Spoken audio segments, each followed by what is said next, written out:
Do you think that there's anything to the philosophy that people that are really tight with their money have less opportunity just coming to them because they have more of a scarcity mindset, as opposed to those who have more of an abundance mentality? I know Graham was telling me that you are totally fine overpaying for whatever.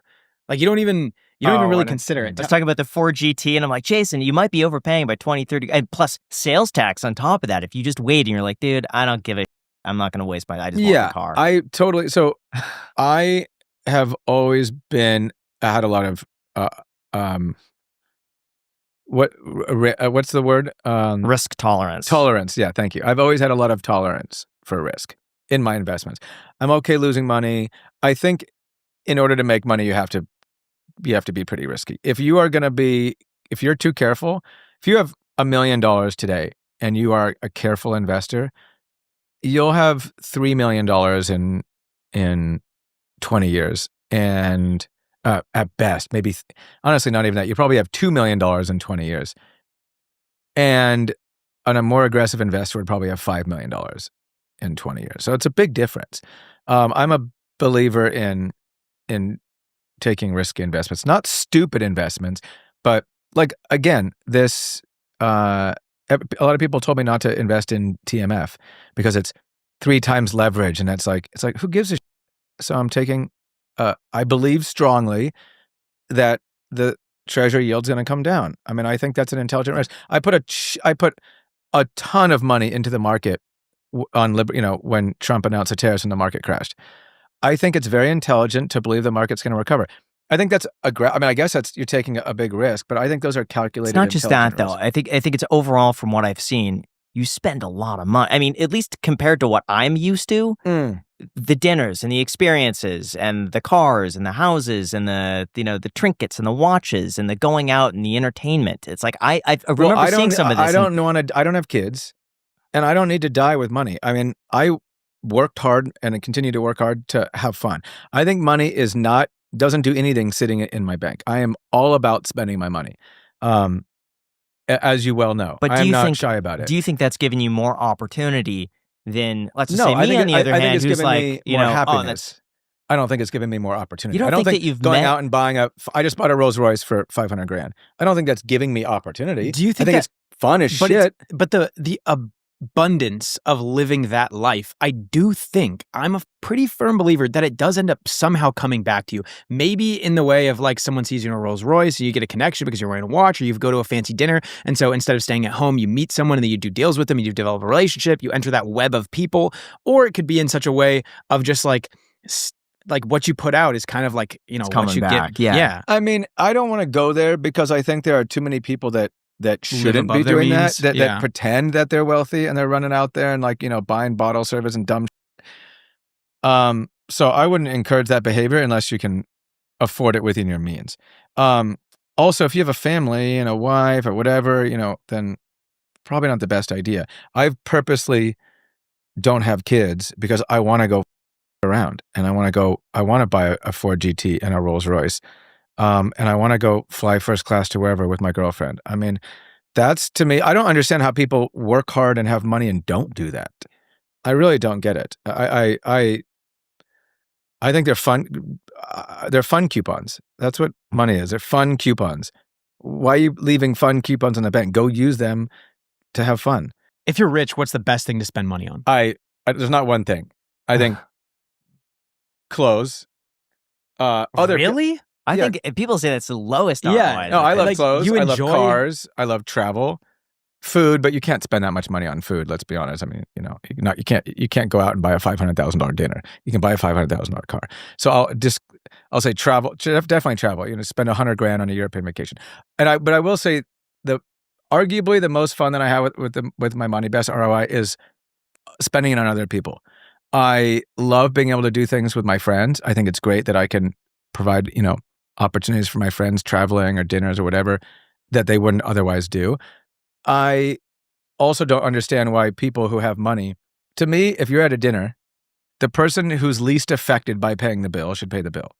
That's that simple. If you're out traveling, it should be based on who's least affected. Well, it's a utilitarian argument. We picked up the bill just a couple days ago. Oh, for the Mexican food? The iced coffee hour picked up the bill for the Mexican food. To be fair, I Check's told pretty my effectively. staff to pay it, and then Yeah, they they said, did. "Oh, hey, Yeah. Graham paid it." Yeah, you did. And by the way, it does not count. did. Don't bring up the fact that you finally bought lunch. 15 years of me buying lunches, 500 and I got to hear about the one Mexican restaurant you guys. I'm never going to live that down. And 𝗖𝗓𝗡𝗖𝗧 Tacos, by the way, does not count as dinner. What does it Sensible. count as? That's like a cheap lunch. That counts as like a half a lunch. Okay, so it's mostly spending the money on other people. That's the highest. I'd say that's coupon probably ROI. the best ROI. Yeah, I mean, because two people get the enjoyment. I do something nice for my girlfriend and my brother or a friend. I get the enjoyment of it, and they get the enjoyment of it. I think it's a great thing. If you can afford to do nice things with your friends, I think that's awesome. What do you think is the optimal amount of money to have? That's an interesting question. You don't want to have so much money that everyone's angling at you, and you can't even have a normal conversation with someone. Maybe 100 million, maybe. The other thing too is once you have so much money that you can, total fuck you money, you can do whatever you want. I don't know if you appreciate it as much. So I'm not going to say a dollar amount. This is what I'm going to say. I think the goal is to continually increase your net worth so that you can continually get nicer and nicer things. And so you can continually appreciate those nicer and nicer things. The last thing you want to do is, one, have so much money that you stop appreciating things, or two, you have a lifestyle and that you have to come down. So I've always found that, like, a perfect example is I now drive a Rolls-Royce Cullinan, but I didn't just go out, and that wasn't my first car. That would suck. You start out with a Rolls-Royce Cullinan SUV. There's no better car out there. So I started with, I don't know, I forget what, who cares what my first cars were, but up into, finally I was able to get a Bentley, like 5 years ago. And then 5 years later I got a Rolls. When I got into my Bentley, I'm like, oh my God, this thing is amazing. And now I'm in my Rolls. I'm like, oh my God, this thing is even better. So you just want to keep living to where you can continually increase your quality of life, and then you will appreciate it every time. I never want to come down. And also, I guess if I had $50 billion, I mean, I don't know, then you can do anything. So then nothing's fun. You know what I mean? I like there to be things I can't do. I cannot go out and buy a private jet. So I like, it's nice to be able to not do everything. I don't feel know. like theoretically you could buy like a $6 million private jet. Yeah, but then you're stressed out about the costs and the use. You know what I mean? That's stressful. That would be stressful. So how much money do you need? Stressful. How much money do you need to buy a private jet? Real quick, how many times have you actually panicked because you could not find your wallet? I'm talking full stop, heart drop, where it's complete panic, because I have way too many times, and now there's a wallet that just shows up in your Find My app. Me telling you that it's been a game changer is a complete understatement, because I cannot tell you how many times I've lost my wallet. But with MagBack, I just open Apple's Find My app to play a sound if it's nearby, or just see it on a map. That's why we're so excited to partner with MagBack. Honestly, we've been waiting to talk about this because they make a smart wallet, and it's one of those products where once you see how it works, you'll just immediately want it. It carries up to 9 cards while still looking sleek, plus they're made of genuine top-grain leather that gets softer and develops more character the more you carry it. It also doubles as a phone stand, and it's compatible with QI wireless chargers, so you don't sacrifice your MagSafe capabilities. In addition to wallets, MagBack offers minimalistic phone cases, multi-chargers, wireless chargers, Tesla chargers, and rim cases and key tags. Funny enough, one of my favorite products is the Tesla-compatible charger. I have it in my Tesla. I absolutely love it. If you have a Tesla, I highly recommend it. And you could get 15% off of any of these products using the code iced15 when you go to creators.magback.com/the-iced-coffee-hour. The link is also down below in the description. Once again, that is code iced15 for 15% off at creators.magback.com/iced-coffee-hour. Link down below in the description. How much money do you need to buy a private jet? 100 million. Minimum 100 million.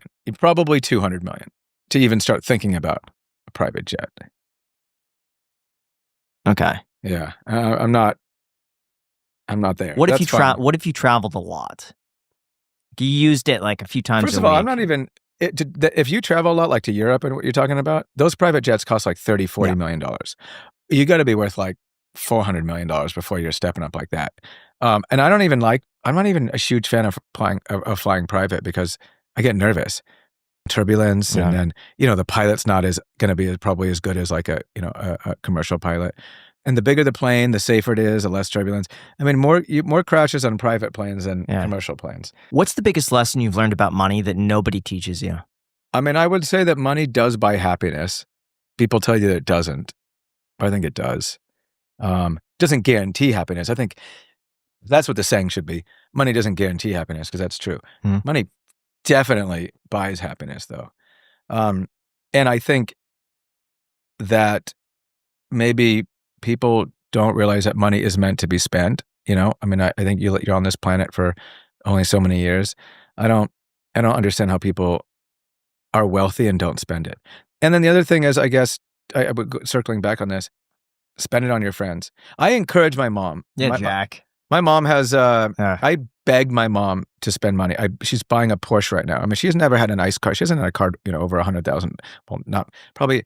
I bought her a Mercedes for 100K, but before that, probably, she has a pickup truck, and she's got money now. I'm like, Mom, like, she doesn't spend money.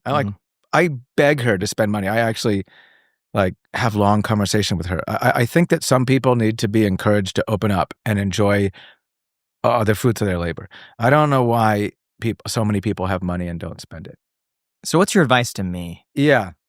Because here's how I look at it. What are you going to do with your money? Are you having kids? One day. Here's how I look at it. I see the amount that I have invested, and I just think I could spend 3% of it a year and not run out. So that's kind of what I base everything off of. But then I think if the market falls 50%, I don't want to go down in lifestyle. So that 3% now turns to 1.5%.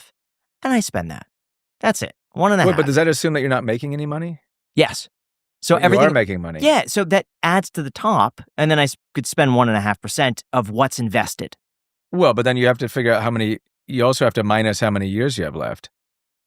Right? Yeah, 50 plus years. But I don't want to run out. So 1.5% over 50 plus years, assuming my expenses keep going up. Assuming a return of how much a year? 5%? I do 5 to 6%.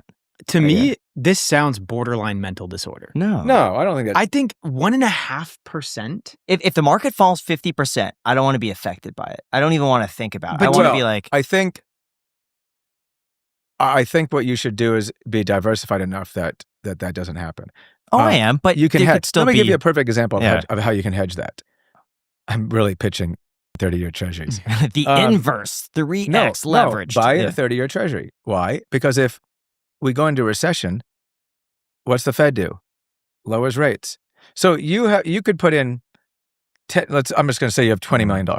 You don't have to tell me what you have. Let's say you have $20 million. If you put 10 of it into 30-year treasuries, then you're guaranteed a 5% return, which is pretty solid. And you're also investing that to some degree because if rates go down. But it's a hedge against inflation. It's not a hedge against inflation. That was stupid. Against the market. It's a hedge. It's a hedge against a recession. Right. So if the market goes down and we got unemployment, we're hitting the fan, rates are going to go down. So have a balanced portfolio, and then you don't have. There's no way you're going to lose 50% of your money. But then you're 20. Then you could do 25%. But I still think there could be a small chance we turn out like Japan. It just goes down for like 30 years. Well, didn't rates go down in Japan? Yeah, they went to like 0. Yeah, correct. So but the market's going down at the same time. I know, but you can. My point is, you can hedge. That is a perfect hedge. I spend money to remove stress. I'm overstaffed. Personal assistant. I have a stylist. I don't do anything anymore. I love that. I think there's no better way for me to spend money than to have somebody pack for me. Why do I want to, or go to the grocery store for me, or get my, dry cleaning or my shoes cleaned? Why do I want to be driving to drop off my shoes to get cleaned? Or it's a dumb argument. I know I'm sounding like a douchey guy, but I mean, why do I want to be doing anything? And that's the best thing Graham will lose sleep over a quote that he gets from a contractor that's like $700 more than what he thinks. Like he will literally lose sleep. And then we'll have a podcast the next day and he'll be like groggy and people will comment, Graham looks tired. One of the things that I've done to change, Graham, is I used to be so difficult about contractors. And I always used to think I was getting, and I would negotiate them and get a second bid and a third bid. And guess what? You are getting like 90% of the time. I have now, it's less about money. For me, it was more about psychology. You know what I mean? I was feeling like someone was getting one over on me and I was being treated unfairly. And now I'm like, you know what? I'm wealthy enough that who cares? What's the worst case scenario? This is the way I think about it. The worst case scenario is this contractor who's working hard is charging me $1,400 for a $900 job. So, okay, so I'm giving this dude $500 more than I should. Is that the end of the world? It's going to that guy and his family, and it's increasing his quality of life a hell of a lot more than $500 is going to increase my quality of life. Just look at it as like a tip, just a massive tip for a hardworking dude. And I'm just way happier when I look at it like that. I just don't mind getting as much. How I look at it is that I don't spend that extra $500, and I think when I spend that here, I could have done all these other things that I purposely didn't do because I'd rather just save the money, and then it just goes away. Think about it like from a utilitarian perspective. Who's gonna have more happiness from that $500? You or that dude? That dude. That dude. Yeah. So worst case scenario, when you leave this planet, you have just made other people happy. That's the worst case scenario for you. That's a good way of looking at it. I really don't negotiate as much as I used to. I don't get, second and third bids. I tip like crazy.